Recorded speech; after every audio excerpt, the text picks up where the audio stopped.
ওয়ালাইকুম আসসালাম। ভাই এটা হচ্ছে গ্রামের নাম কি? পিপলা। পিপলা।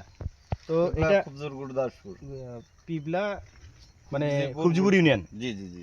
যাই হোক, এটা কি ভুট্টা লাগাইছিলেন? এটা 51 30B51 30B51 মানে পারফেক্ট জামাল জি সিডের। জি জি জি। আসলে এই ভুট্টাটা তো যেটা আসলে সত্যি কথা বলতে জন্মদাতা হচ্ছে আপনি এবং এই গ্রামেরই লোক। জি মানে এই গ্রামটা থেকে সর্বপ্রথম এই 30B51টা চালু হয় আর কি। জি জি জি। এটা এখন সারা বাংলাদেশ ব্যাপী আমাদের এই ভুট্টাটা মানে ছড়িয়ে পড়ছে। তো এটার বৈশিষ্ট্যটা একটু আপনি বলেন, আমরা শুনি।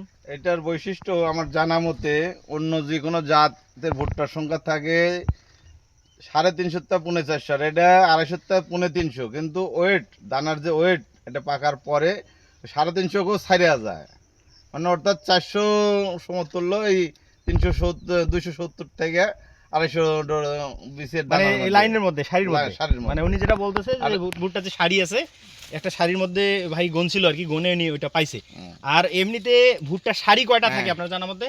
13.5 14টা 13 থেকে 14টা। তো এটা হচ্ছে এর আরেকটা বৈশিষ্ট্য যতটুকু আমি জানি, সেটা হচ্ছে যে মশলা বা আপনারা কি বলেন, শ্বাস শ্বাস মানে শ্বাসও বলেন, কেউ মশলাও বলে এদিকে।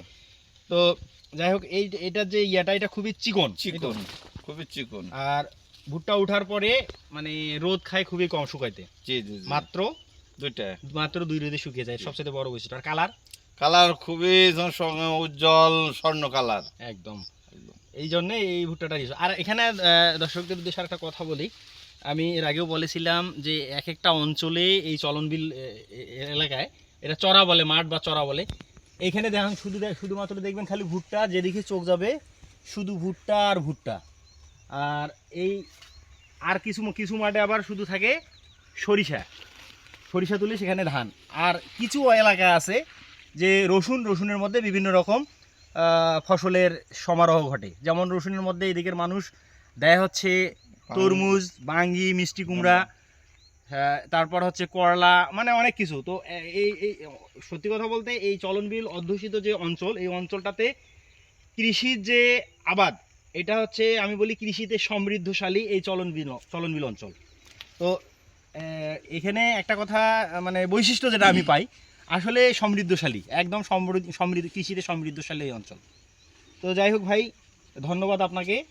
আর জামাল সিডের আরেকটা হচ্ছে মোটামুটি ব্র্যান্ড হিসেবে আপনাদের অঞ্চলে স্থান পাইছে বীজের ক্ষেত্রে। সেটা সব কিছু আপনি হয়তো বা জানেন। ভুট্টা তো আপনি ভুট্টা সম্পর্কে সবচেয়ে বেশি জানেন। তারপর আমাদের তরমুজ, আমাদের মিষ্টি কুমড়া, আমাদের মানে এক কথা এখানে ব্র্যান্ড। ধন্যবাদ ভাই আপনাকে।